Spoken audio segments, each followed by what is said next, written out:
Hi everybody, and welcome to this early morning session. Great to see you all here. So, what we're going to talk about now is, let's see if I can find the right remote. There it is Demo Extravaganza Internet Sites with SharePoint 2013. And I have to say it's a pleasure talking about this topic these days. The kind of feedback we get on the WCM features that we've added in SharePoint 2013 is great. And I think that you'll see that in this session. It's a bit different session, I would say. You would see that this isn't a session where I'll show some kind of crafted demo that we've been developing in-house in Microsoft, where we're trying to show off everything. This will be demos that are running on live customer sites. Some are still in testing, they're going live soon. But this is, there's no bogus here. We haven't faked anything. I'll be presenting what the customers have been doing. And I think it's great to also see and hear from these customers their experiences when it comes to what they've been able to accomplish using SharePoint 2013. And that is, that's a joy. I'm Fredrik Holm, by the way, Senior Program Manager in the product group. So I'm going to take you through 9 different sites. And I think you'll see different stories. I'm not only showing off the high-end sites. We'll start with some simple ones, and then we'll get more and more advanced. And you'll see that there's something here for everyone. So we'll see several sites, and I think, how many of you visited the What's New in WCM session yesterday? Quite a handful, yeah? Good.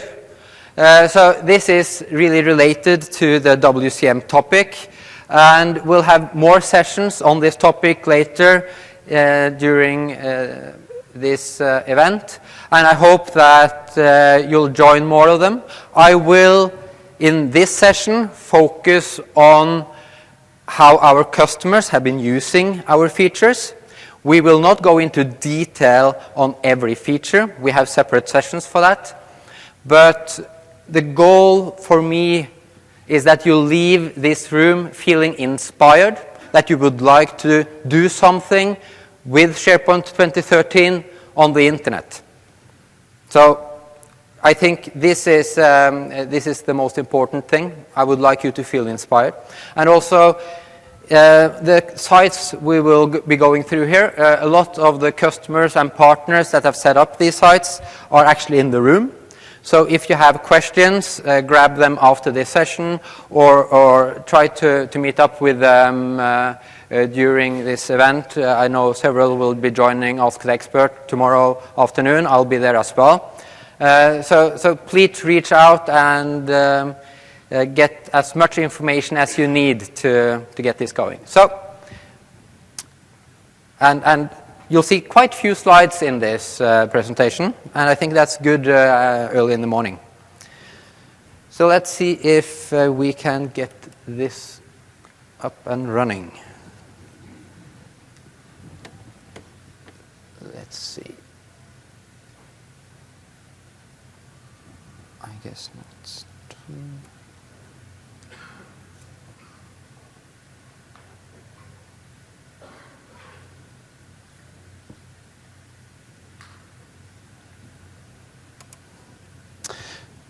So the first site we'll talk about is CC College out of Canada.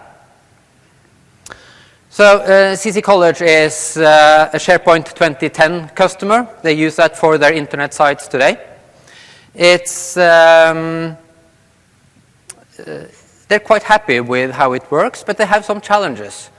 And it's really about how they copy and paste content. The content editors there aren't that advanced in HTML and understanding what they can do and what they can't do. And they've had some issues with copying content from Word, where they have a lot of content, into the rich text editor in 2010. So one of the key drivers for them considering upgrading to 2013 is the improved quality and how we can handle a lot of the different formatting in the rich text editor. So that's been a key driver for them. Another thing that's been important is the content search and being able to do content aggregation. So they aggregate news. I'll show you that on their page. And also image rendition. Image rendition is important for them since it is quite difficult to understand pixels and formatting and what size of the picture actually fits into the HTML, and will you break the design in any way. So image rendition is a good way for them to safeguard that none of the content editors actually breaks what's going on. So these are the three main things for CC College. And let's switch to their site. This isn't live yet. They're going live soon, but this is then the development site they have. And you'll see that it's quite similar to what you would see on based on the 2010 site. They still use kind of ASPX pages. If you see the URL coming up in the bottom there, professional standards ASPX. So they haven't moved to the managed navigation and so on. They're taking this step by step, but they've been addressing their business concerns. You see latest news here in the middle. That is then content search, content aggregated from several sources, and they are able to get that in one place. And also I'll show you how they use image rendition. So these are some images that are available on the site now. And if I go in here and click Edit Renditions, you see that they've defined several renditions, and this makes it safe for them to work with pictures. It's not about picking the right picture for the right spot and make sure that it's the right size and so on. They upload the image and they edit the rendition here so that it fits the look and feel they're looking for, and they know that it will not break the page. So this is all about enabling content editors to do a daily job without being afraid of doing mistakes. So I think this is a great example where they've taken some key features that addresses their business concerns and the content editor's concerns, and decided to move forward using 2013 on that basis.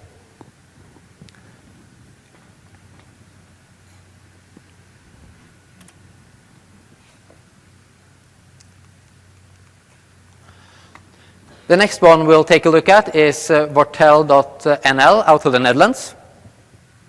So they launched quite early on 2013 with, I think it was based on the beta bits.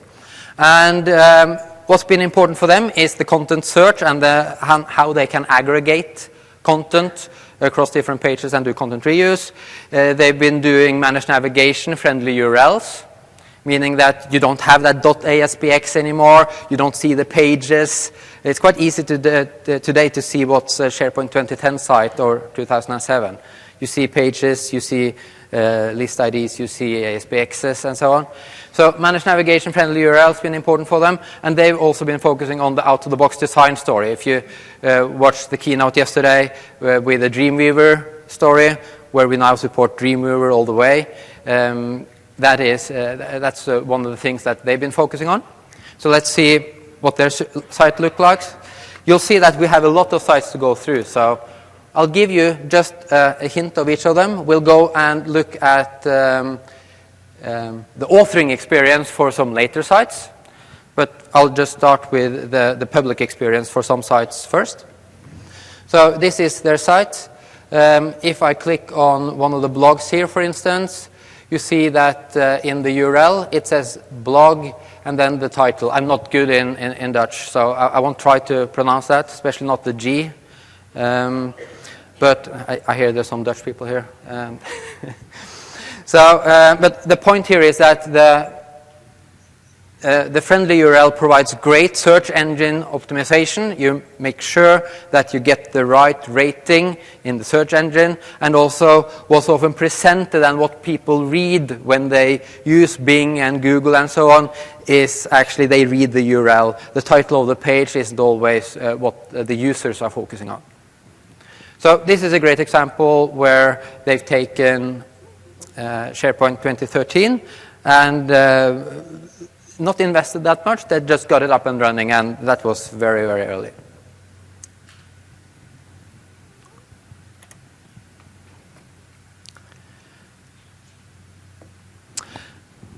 And the demo I'll show you now is what I would say is something different.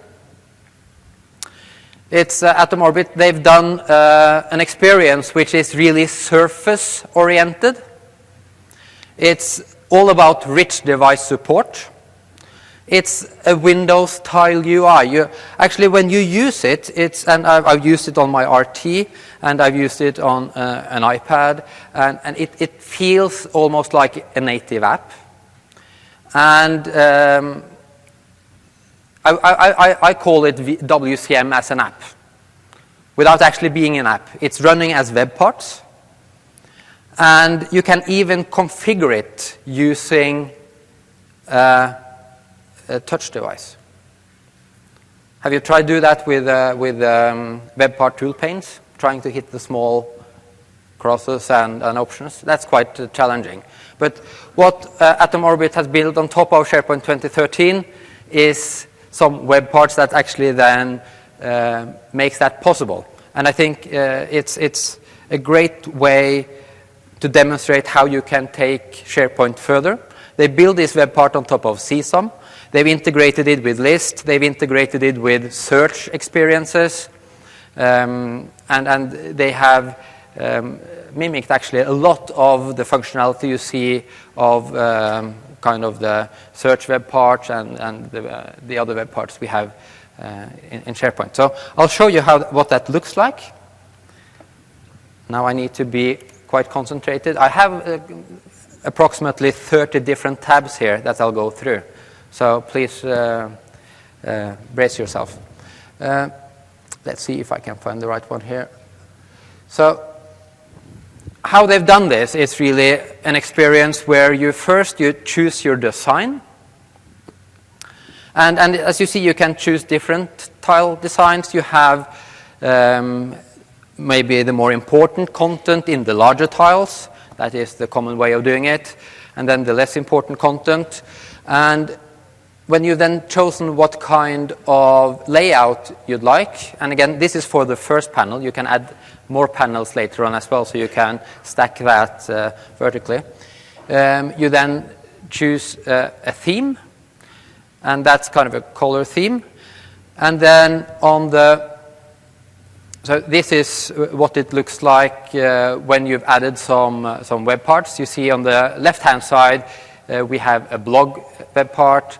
You have access to the pitch deck. That's actually a document library. You have a Twitter feed here with announcements. And I'll also show you what this looks like when you're editing this. So you recognize the ribbon from SharePoint, of course.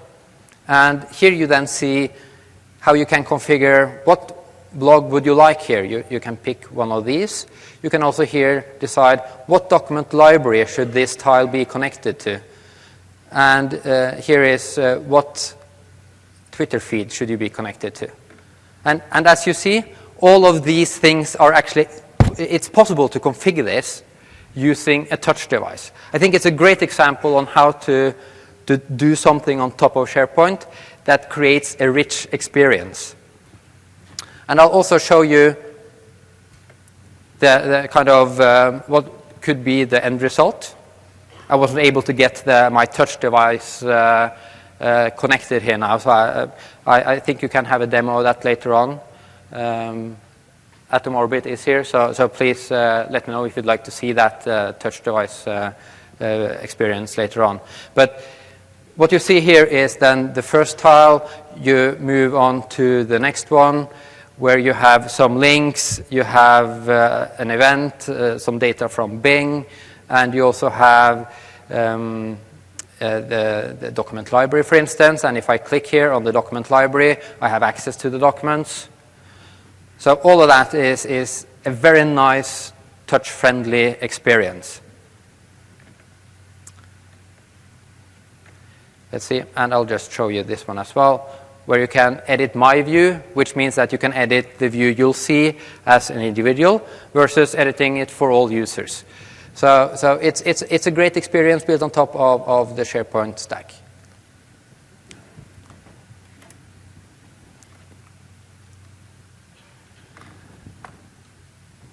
Now to something different. I hope some ideas appear here now. Like I see people thinking and how they can use this. I think that's great. I'm looking forward to the kind of ideas you can come up with now based on this. Something different. Share the Point. That is the SharePoint community site in Asia Pacific. And what I think is really, really nice with Share the Point is that they've done an external community using the community features of SharePoint, like the social features in general. They've taken them online. They are using the blog feature and the social features in general, and they have integrated it with Azure ACS. So you can authenticate with Facebook. You can authenticate with Google. Like you have kind of an easy way of interacting with the community without having to manage your users this way.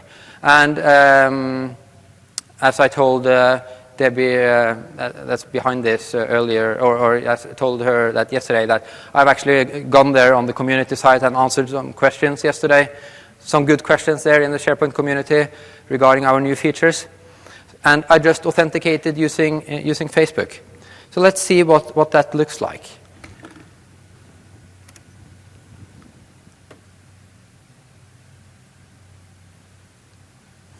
So this is the site. And if I go to Connect Community, for instance, you see that here there are some discussions going on.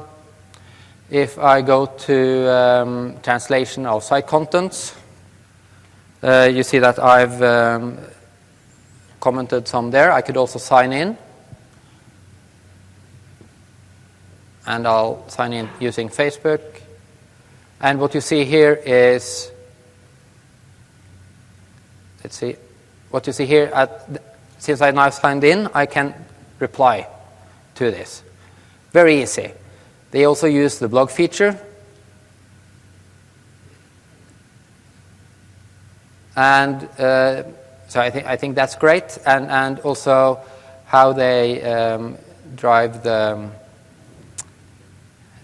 calendar, the event calendar on top of the SharePoint features here. So this is kind of a new way of using the SharePoint features for an external site. And I think that's great. This is the kind of innovation that we really appreciate.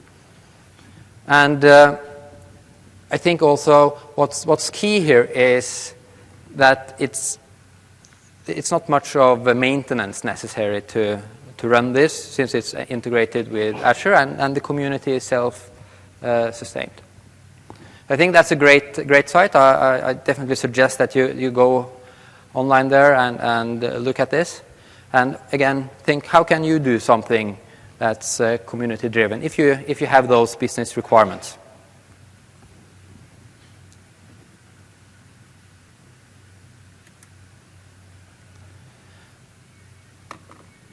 Another customer that is working on moving to SharePoint 2013 is Achmea. Achmea is a huge insurance company.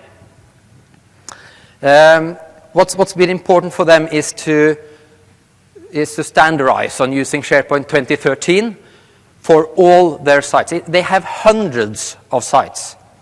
And the cost of having them running on several different platforms, there's limited integration, and it's general a high cost way of doing things. They are now moving then to SharePoint. They're using SharePoint for some sites already today, but what they're doing is they're working on moving most of them to SharePoint 13. And acmea.com is the one site that they've been working on. I think that story is great. I sat down with the technical development team of that site yesterday, and they told me that from they started till they finished what you'll see now, it's not live yet, it's they're working on that, but from they started until what you see now, they used 2 weeks, one person 2 weeks in that time frame. And I think that's great. It's definitely a new story compared to what you had to do with 2010. And they've been focusing on then the authoring experience, and they've been focusing on aggregation of news, like using content search, a combination of the in-place editing, where they create pages the way you would do it in 2010, but also aggregate news into the site using the content search. And they've been focusing a lot on accessibility. They have focused on cleaning up the HTML. They've optimized the HTML a lot. So when you see that site going live, it's not necessarily possible to see that it's actually SharePoint.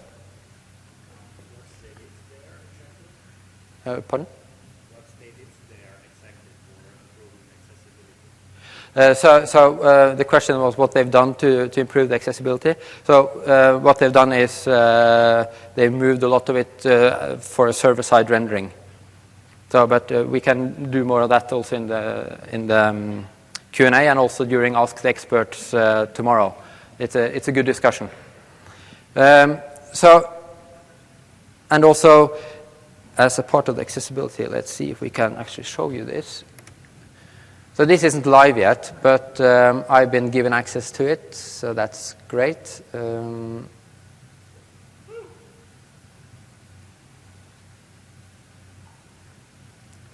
So here it is. So what you see here is then the site that they've set up. You see that the press section here, that is content search. They focused quite a bit on search capabilities in general. And with the new search capabilities that we've added to SharePoint 13 and the whole content search story and so on, it's great because the investments that you do setting up the authoring experience also gives you the search experience for free. It's not like you need to plan for search as a separate topic as part of your project. Everything is a part of search anyway. You have that as a native citizen. So it's a great story to also tell, and you don't have to do additional investments to get the great search going. And so this is what it looks like. And what's also been important for them is to be able to route between HTTP and HTTPS due to some network limitations here I won't be able to show you, but they have some pages running on HTTPS using forms. And with the new capabilities in SharePoint 2013, you're able to run both HTTP and HTTPS in the same site collection. So that has been a huge improvement for them, not having to have separate site collections just because you needed HTTPS. And I'll also show you the authoring experience they have here, because it's connected with this experience. You see the navigation here is driven on top of managed navigation.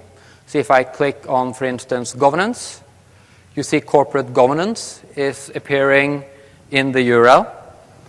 And they've actually also done the footer. The footer information is also driven out of the term store using the managed navigation concept. So that makes it very easy for them to manage what is appearing there without having to do too much too much HTML editing. So let's see if we can find the authoring experience for this one. So it would be this one here. So here, now I've switched to the authoring experience. And it's, you see on the left-hand side, you see the more complete navigation strategies or the hierarchy that they use there. So if I go to compliance, for instance, this is a compliance article. What I could do now is, since this isn't live yet, I can do an edit page. I've been allowed to do so. Very grateful for the customers who've been willing to give me access to their sites. So you see, if you see here, you can see what they've done on the preview capability. So we have device channels, as you know them. That's mainly used for optimizing the experience for mobiles and tablets and so on.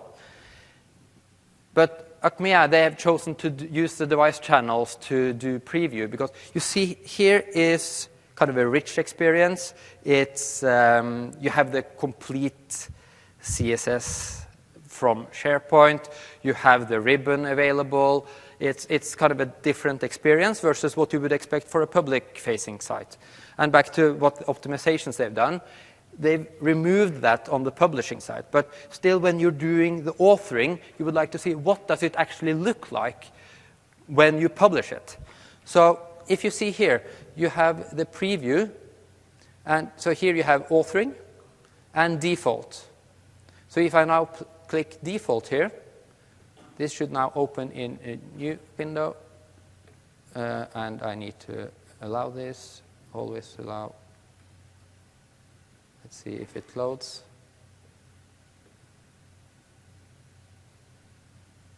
Let's try again. Oh, working on it.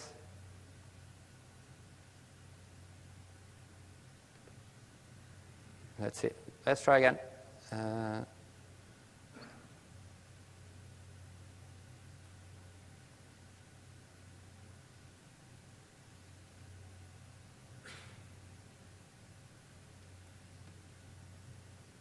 Okay, I have another demo showing that. Something went wrong with the network here now. But the concept here of then having capabilities that makes it possible to show how it will be when you publish it, even when you use the clean HTML, is kind of a neat way of using using the device channels.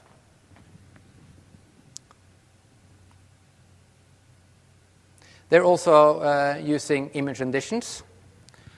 And as you see here, again, and it's all about enabling content editors to do whatever they like without risking to break the site. So it's like the picture you see here now, it's critical that doesn't break the home page as such.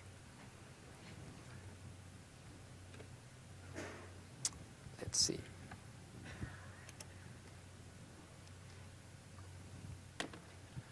Another customer, that's actually they're live. If you go to the Canadian, or not now maybe because I'll use it later on, the Canadian version of marantz.com, you'll see that they're live and they're running SharePoint 2013.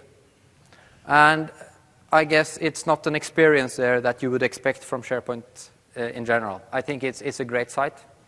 And what's been important for them is multilingual. It's using managed navigation. And they're also using the new product catalog site collection template.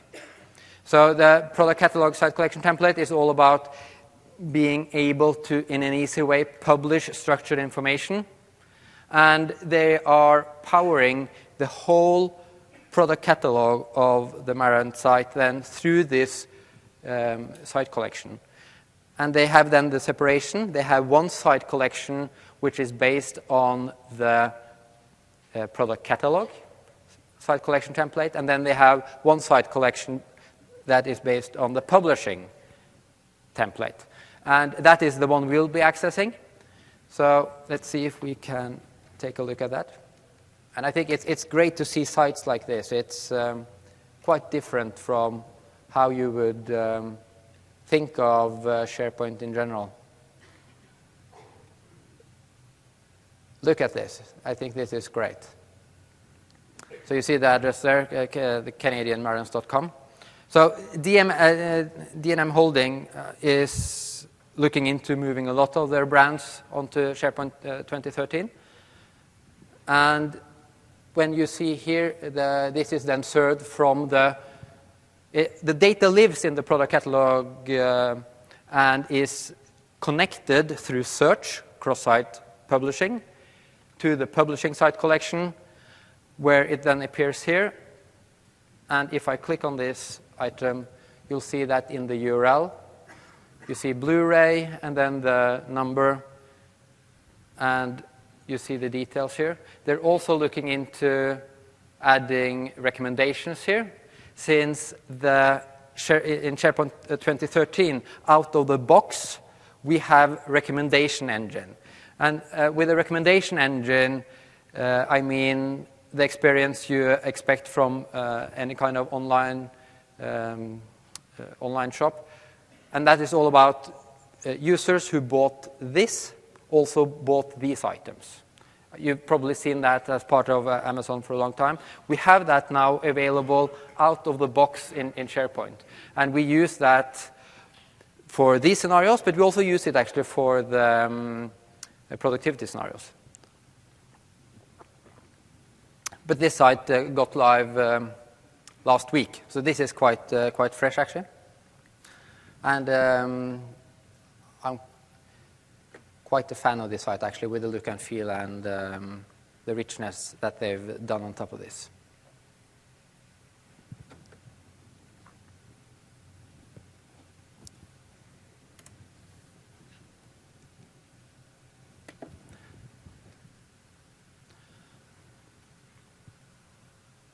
Another customer, Bright Star. They also actually went live last week. So I'm so glad to have this. It's been exciting for me to see what I actually could go through in this session. But Bright Star, they went live last week. And what's been important for them is to have minimal custom code. They've been running their internet site on SharePoint 2007. Then they moved to 2010. And now on 2013, they're really happy with the minimal amount of custom code that is necessary to make this look good and work according to their expectations. So what's been important for them is managed navigation, friendly URLs again. I think you'll see that as a common factor, like the managed navigation is maybe the first feature you should look into if you're setting up a public-facing site based on SharePoint 2013. And another thing that Bright Star really likes is the snippet gallery. How you can, in the page layout, easy drop a web part with configuration, everything. You use the design manager, you generate the snippet with all the configurations, you paste it into the page layout, and it's just working. So they're a huge fan of that as well. And what they've also invested in is actually responsive design. So I'll show you that as well.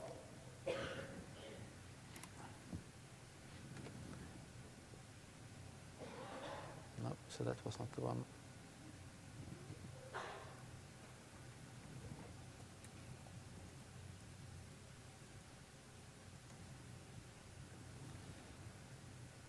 So this is what it looks like, and you see if I now change, it's updated. It looks really good on all types of devices, and the kind of feedback when I talked to that team yesterday was great. They said that what they had to do was normal HTML work, and they didn't have to think too much about SharePoint and how SharePoint is working. They were able to focus on the HTML experience, and like you would do with any site. And if I go to, for instance, this SharePoint here, you see that, and if I go to then SharePoint websites, for instance, since we're talking about that, you see that the URL says Microsoft SharePoint Solutions, Microsoft SharePoint Websites. Again, critical for the search engines to find the correct content.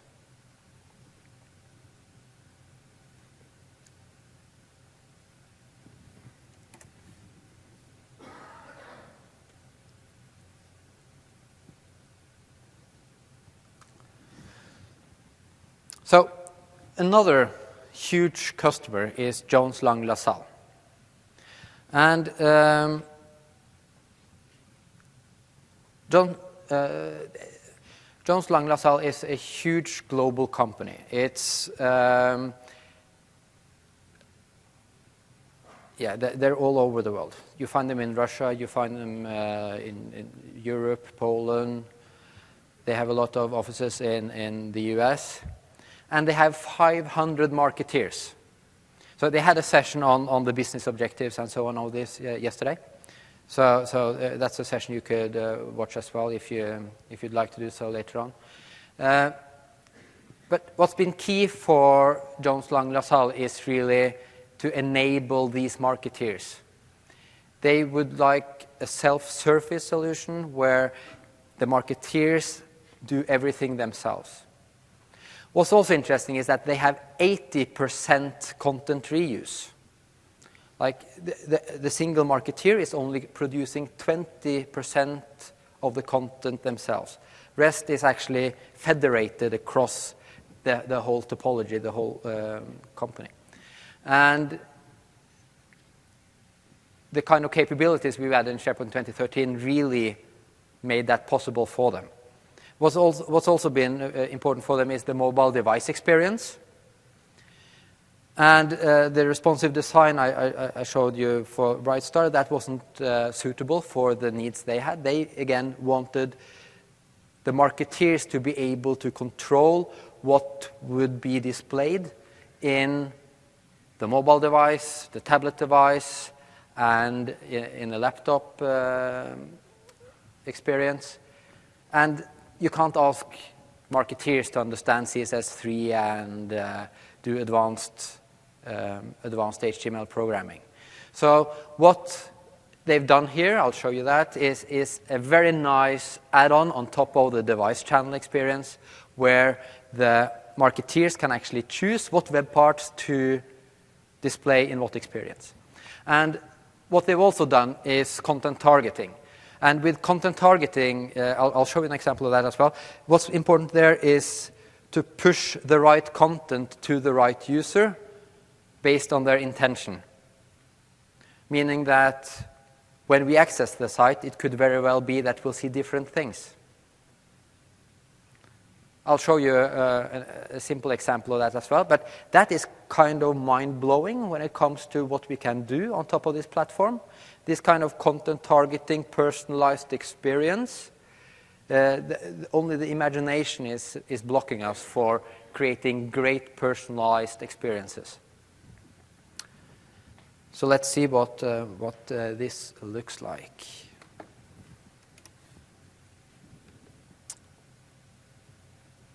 So this is the site. They haven't gone live yet, as you see of the URL. This is it's not public available. They're working on that, and this is the first one they've set up. They have a great plan on rolling this out to all their sites. So if I now look at, like if you go to services, you see that they use the managed navigation, and here everything is search-driven. Again, 80% reuse of content, and they federate that through search. So if I go to corporate solutions here, for instance, you'll see that this is their corporate solutions. If I now go to the news section, you'll see that news corporate solutions is on top. And that's not by incident. That is content targeting. It's one of the easier examples of content targeting going on here.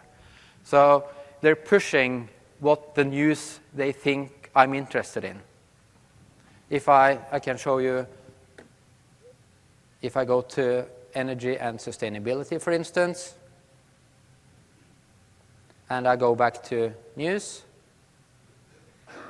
you see news, energy, and sustainability. So this is the kind of personalization, optimization of the experience that is key for them. That they have so much information available. They have a lot of services, research, a lot of assets, and it's key to deliver the right information to the right user and to reduce the bounce rate. I think these are great examples. I'll also show you what they've done for the device channel experience. So if I go to edit page here, and you see this is a good indication that they're doing a search-driven site. So you see that this page is actually powering 6 different URLs. So this is what we call a category page. But I'll now go and edit the page template here. And you see that they've added these tabs so that per tab the marketeer can choose what web part should be available for each device. So I'll click on, if I go to the smartphone here, for instance, you see that this look and feel is quite different.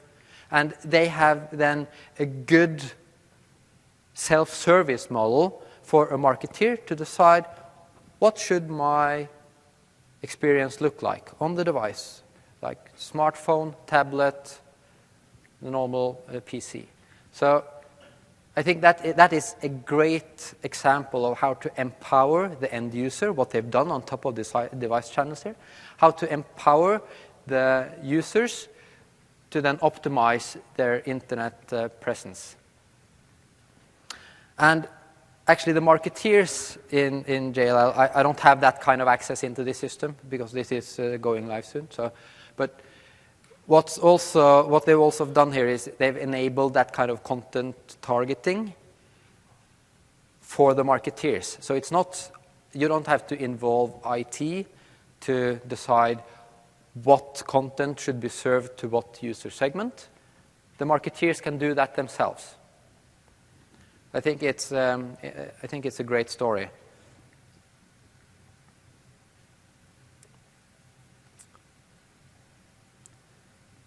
Great. Let's see.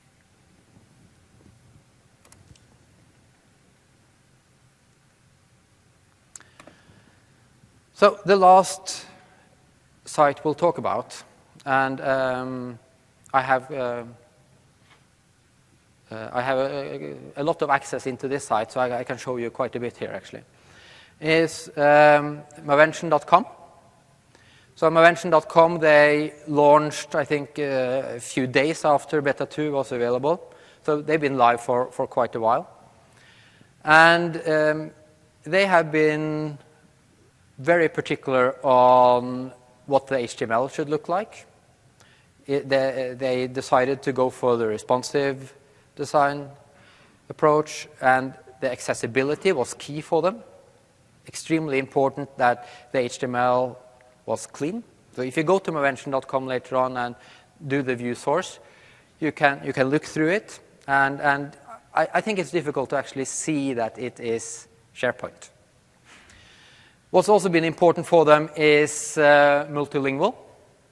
Through statistics, they saw that they had a lot of international visitors, like people coming in, visiting the site from other countries than the Netherlands. They are based in the Netherlands.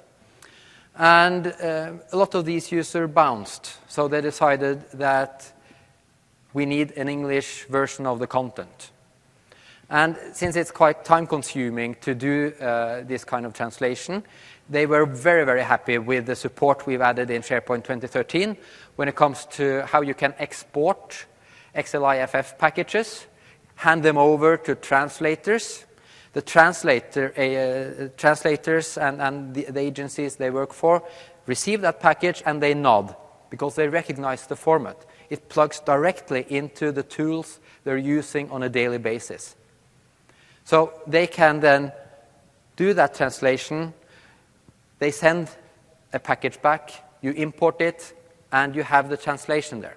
All of this is on top of out-of-the-box SharePoint using variations.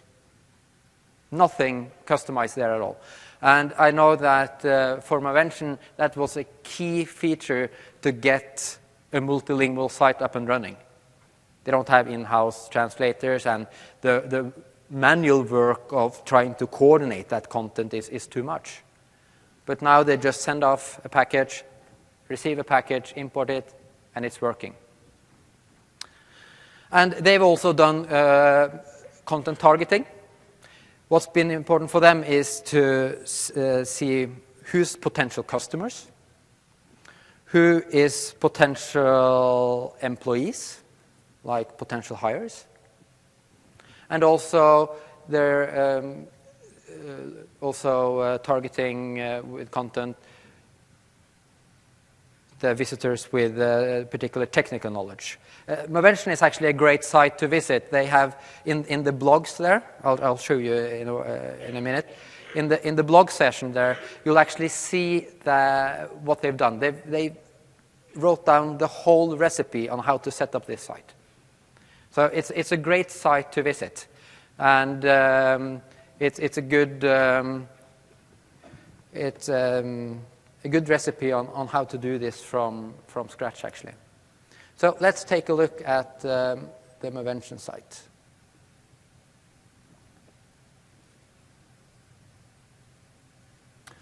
So again, they have been focusing on the adaptive design. So if you see here, it's self-adjusting. You can try to access it using your tablet and your phone later on as well. It's very neat design. And as it says here on the tile as well, we published a case study for this. So that's available on MSDN and TechNet if you want to read up there as well on what's been done. So you have several sources you can go to see how this site has been set up. And I'll walk you through some of the things they've done. So if I go to, for instance, this topic page they've set up, our site in SharePoint 2013. And if I now visit, for instance, this blog here, you see that if I go back to the front page, a different article is displayed, SharePoint WCM specialist. That's just one of the examples. But now I've been targeted as a technical person, so I'm a potential hire. I'm not good enough for them, but the intention is good anyway. So I think it's a great example. They have more of those rules as well. They are tracking referrals, for instance. So if you're coming from some particular blogs, you're targeted. They do a lot of these things to make sure that the bounce rate is reduced. And it's all about reducing the bounce rate. People need to find what they're looking for immediately instead of having to click around and do a lot of searching and so on. It's about content targeting, personalized experience, get the message out there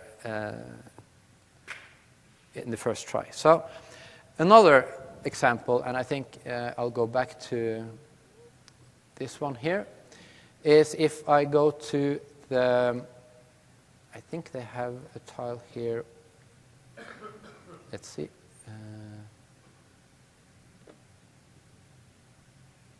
Translation support in SharePoint 2013. So here they've actually described what they've done here. Like you saw the list of blogs where they've typed out everything they've done. It's a great reading. So in this blog post, they explain the translation support in SharePoint 2013. They're also doing a JSON-based query. Since this is all search-driven using content search and the cross-site publishing, they're also doing a JSON-based query on the right-hand side. You see the tile from the profiles they published. So you see that Joris Engels is the publisher or is the author of this page. And if I move to the bottom here, you'll see recommendations. So these articles aren't manually mapped in to be relevant to this article. This is calculated using what we call or what's known as MapReduce, or the concept of MapReduce. And we call it wisdom of the crowds. It means that when you now start clicking through the site, and you click on what you think is interesting, what is displayed here will be changing. It's not necessary to sit and update that. It's not necessary to add that kind of relationships manually when you add an article. When people are clicking, it will be a self-learning system. So the relevant articles will appear. And again, to reduce the bounce rate, like if you have that kind of way of sending your users to the next level, the next level, the next level, it's a great forcing function to then make sure that they discover all relevant content.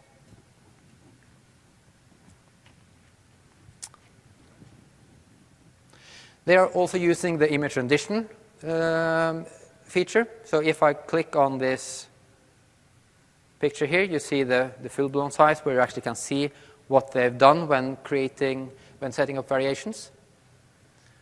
And it's then formatted to this screen. If I can show you this one as well. It's quite neat. If I now go down, it will actually scale to the size I have on the browser as well. See, yeah, you could try that on your device as well. Another thing that they've done is they made sure that the URL again is correct, blog, support translation, SharePoint 2013. If I now go to the Dutch site, because this is the English translated site, I'll go to the Dutch site. Again, don't expect me to pronounce anything of this. You'll see in the URL that the URL is also translated. And this isn't done like, it's not two separate sites. It's all driven from one authoring site. One authoring site with two document libraries with variations set up. Those two libraries are then pushing content to .com and .nl. And when I now then click on the Dutch version, you see that in the term store we have both the English phrase for something that I will not pronounce, and both the Dutch and the English phrase. So I think that is a great way of maintaining a multilingual site. You have it all in one place, and you're consuming it from all these different sites. So they have set up a .com and .nl. You could just add on, like you just connect to the catalog that has been shared using cross-site publishing, and you're good to go. And from the term store perspective, like if I go to, you see news here now, and I go to the Dutch version, you see news in Dutch. You can then actually, you don't have to manually maintain two different site structures. You have one site structure with labels in it. And based on the regional setting of the publishing site collection, it will pick up the right label. I'll also show you the authoring experience here. So this is the authoring experience. I'll open this article here.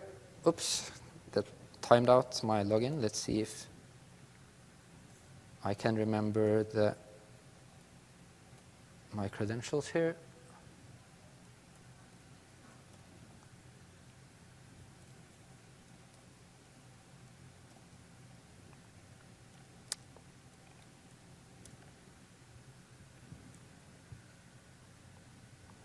So this is the authoring experience. And if I now go to, for instance, show ribbon, I can show you they've actually done the same kind of authoring experience as Acmea. And I'll show you how that works, if it's possible to get that working. So again, you see that the authoring experience is kind of different from the publishing experience. So the end users will see something different from the authors. Again, they've used then device channels. So if I go to preview, I can now select publishing. And by doing so, you can see the content, how it actually will appear when it's published. It's a way of using device channels to then make sure that the authors are confident before they click publish. I think it's a nice way of doing it. And I'll show you something else as well, which is, I'll go back to the pages library. Let's see. I'll go here. So what I'll show you now is most popular items. So the same mechanisms, the same analytics engine that is calculating the recommendations and what we call the recommendation item web part, that engine is also gathering statistics. So if I now click this one here, we'll see. Yep. So here you actually see the kind of traffic they've had on the different articles. So translation support in SharePoint 2013 is the most popular one. And if we move down, you see the different statistics. I can also open a popularity trend for one particular item. I can also navigate and search and do a lot of pivoting here in this UI. Again, it's all out of the box. Popularity trends. I'll open this. So I know that this particular installation went live only a few days ago, so I think the statistics isn't, it's not way back. But here you see then unique users and hits for this particular page. You also have the same information on a site level, and it's a good insight into how your content is performing. So let's see. So this is actually the publishing site collection. And now I'm in edit mode on the publishing site collection. Normally, there is limited need of doing anything here because everything is driven from the back end. So this would be more if you want to change any of the layouts or something. But what I'll show you here now is what they've done on the content targeting side. So I go to site settings. Okay, let's try again. So the content targeting is driven on top of search and through query rules.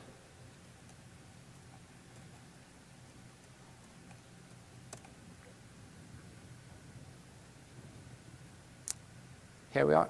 Yep. So if I now go to search query rules, you will see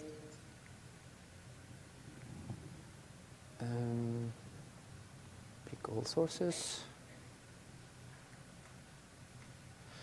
You will see that they have defined some targeting rules here.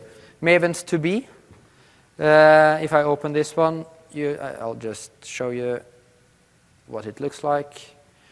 You'll see that this is then, it's active on the home page, and it's active for these user segments. So when they fire a query using the content search web part, they add information about user segment, and then that is matched in the query rules side. So these query rules are actually deciding what content you'll see on top. So when I clicked on the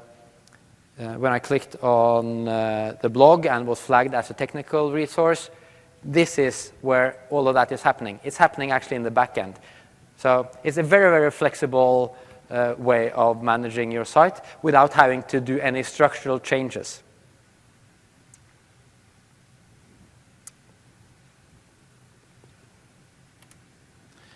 So that was really what I intended to show you.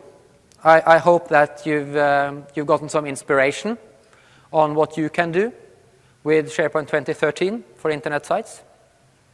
I think the kind of feedback I've received so far has been great when it comes to the WCM capabilities. If you're interested in the features, in like how the features actually work, instead of the end result that we've gone through now, you should visit these sessions. So there's a session now, best practices for designing websites with SharePoint 2013, that I highly recommend. We also have an overview of search-driven websites at 1:45. That is all about cross-site publishing and the story around how you drive content reuse using search, how you connect to a catalog, how you get the navigation up and running, and also deliver adaptive and personalized experiences. There you'll see things like personalization based on Facebook login. And I'm actually doing the session tomorrow at 9 a.m., where we'll go through more how you can connect with the product catalog, how you can do content reuse, how you can do what we call faceted navigation, optimizing each page, and it's all driven from the backend. So that's a session I also recommend. And then on Thursday, we have a session on overview of website architecture in SharePoint 2013. So there's a lot of WCM sessions this event, and there's a reason for it. We've invested a lot, and I'm looking forward to using the sites you set up based on these features. I'm really looking forward to that. And now we're opening up for questions.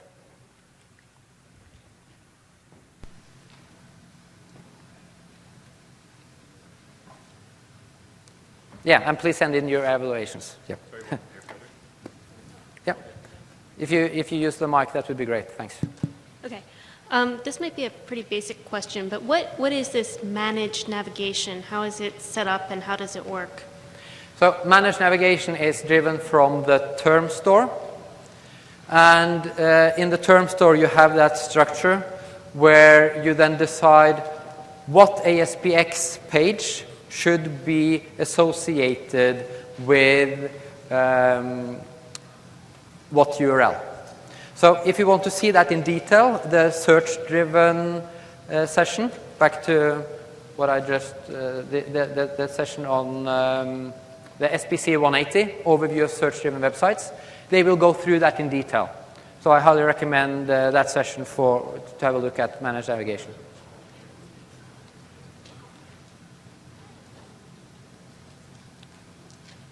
Any other questions?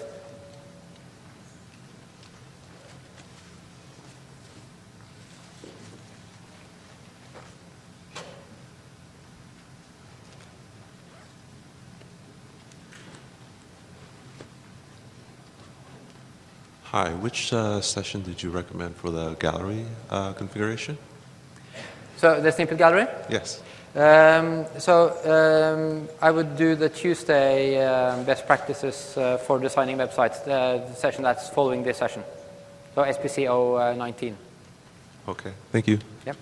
Good.